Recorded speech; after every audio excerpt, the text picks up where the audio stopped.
Imagine a serene camping trip deep within the heart of Pine Ridge Forest. Four friends seeking adventure and a break from their everyday lives. But what starts as a peaceful escape quickly descends into a nightmare they could never have imagined.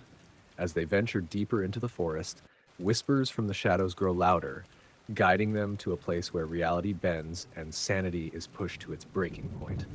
The ancient trees seem to watch, their twisted branches hiding secrets older than time itself. Lost and hunted, the friends must confront the malevolent force that lurks in the fog, a force that demands a sacrifice. Will they find a way out, or will the forest claim their souls forever? Join us on this chilling journey as we unravel the terrifying tale of the road to madness. Watch till the end if you dare. A group of friends, eager to escape the hustle and bustle of city life, decided to embark on a camping trip deep in the heart of the Pine Ridge Forest. There was Mark, the adventurous leader, always ready for a new challenge. Lisa, the skeptical realist who nonetheless enjoyed a good hike. Brian, the jokester who kept the group's spirits high. And Emma, the quiet observer with a deep appreciation for nature.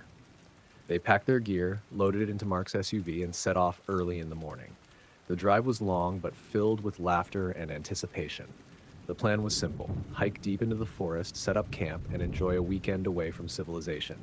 Little did they know, their path would lead them to a place where reality and sanity would be tested. After several hours of driving, they arrived at the trailhead.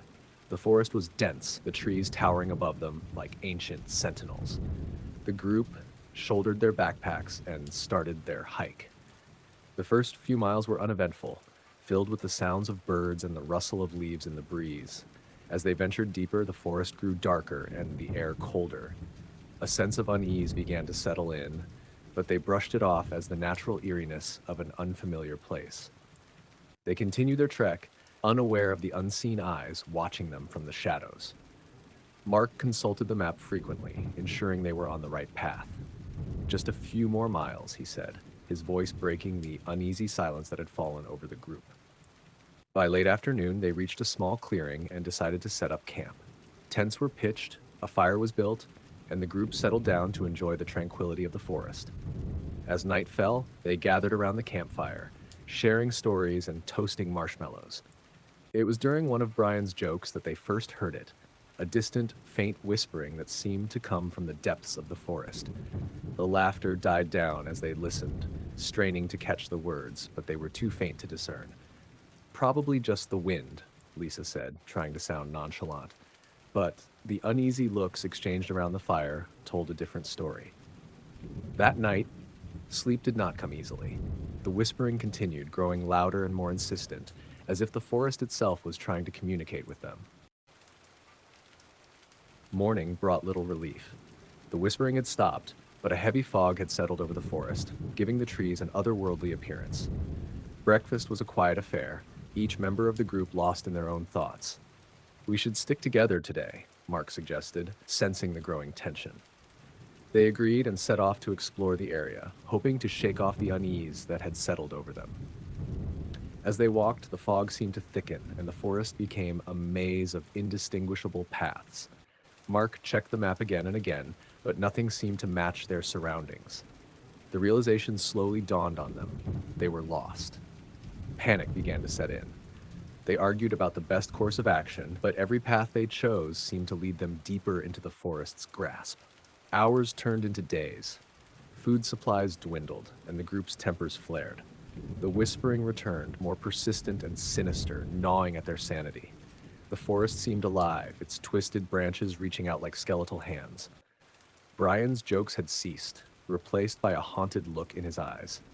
Lisa's skepticism had turned to fear, and even Mark, usually so confident, was showing signs of doubt. Emma, usually the calmest, was plagued by nightmares and visions of shadowy figures. One night, as they huddled around a small fire, they heard footsteps circling their camp. Mark grabbed a flashlight and shone it into the darkness, but saw nothing. The footsteps stopped, but the whispering grew louder, echoing in their minds. The days blended into each other, each one more disorienting than the last. The group began to fray at the edges, paranoia taking root. Brian accused Mark of leading them astray, while Lisa snapped at every small inconvenience. Mark tried to keep everyone together, but he too was struggling. The whispering was relentless, filling his mind with dark thoughts. He started seeing things that couldn't be real. Phantom shapes moving through the trees, eyes glowing in the dark. One morning, they awoke to find Emma missing. Panic set in as they searched the area, calling her name, but there was no sign of her. The whispering seemed to mock them, growing louder and more chaotic. It was during one of these frantic searches that Mark stumbled upon an old, abandoned cabin hidden deep within the forest. The cabin was dilapidated, covered in moss and vines as if it had been forgotten by time. Desperation drove them inside, hoping to find clues to Emma's whereabouts. What they found instead were old, yellowed pages scattered across the floor. They were journal entries, written by someone who had camped in the forest many years ago. The journal spoke of the forest's curse, of how it ensnared those who entered, driving them to madness. It described the whispering voices, the shadowy figures, and the fog that never lifted. It ended with a final, chilling entry. The forest has claimed me. There is no escape. The revelation shattered what little hope they had left. Mark tried to rally the group, but the weight of the journal's words hung heavy over them. They argued about what to do next, but deep down they knew the forest had already won. Lisa, now visibly shaken, insisted they keep moving, but Brian refused. He sat by the fire, staring blankly into the flames. "It's useless," he muttered. "We're never getting out of here." That night, the whispering reached a crescendo. The voices seemed to come from all directions, surrounding them, filling their minds with dark thoughts. Mark could feel his grip on reality slipping, and he knew the others felt the same. In the early hours of the morning, they were jolted awake by a blood-curdling scream. It was Emma, her voice filled with terror. They ran towards the sound, stumbling through the fog, but found nothing but silence when they reached the source. Desperation turned to despair. Mark, Lisa, and Brian huddled together, their fear palpable. They knew they couldn't stay in one place, but every direction seemed equally hopeless. Mark made a decision. "We have to confront whatever's out there," he said. "We can't keep running." They gathered what little courage they had left and set off into the forest, following the whispering voices. The fog closed in around them, the trees twisted and gnarled, the air grew colder, and the sense of dread intensified. As they ventured deeper, the forest seemed to come alive.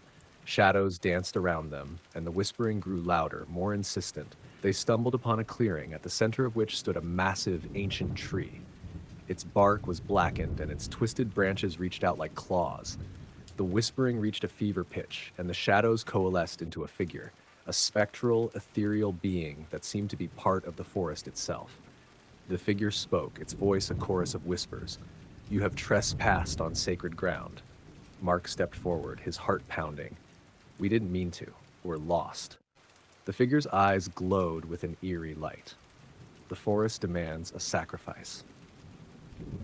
Before they could react, the ground beneath them began to tremble. The tree's roots burst from the earth, wrapping around Mark, Lisa, and Brian, pulling them towards the ancient tree. In their final moments, as the forest closed in around them, they understood the true horror of Pine Ridge Forest. It was not just a place, but a living entity, feeding on the fear and madness of those who dared to enter. The forest had claimed its victims, and the whispering voices fell silent, leaving nothing but the eerie, unbroken stillness of the cursed woods. Years later, the story of the missing campers became a local legend, a cautionary tale told around campfires to dissuade others from venturing too deep into Pine Ridge Forest. But for those who listened closely, the whispering voices could still be heard echoing through the trees, a reminder of the forest's insatiable hunger for lost souls.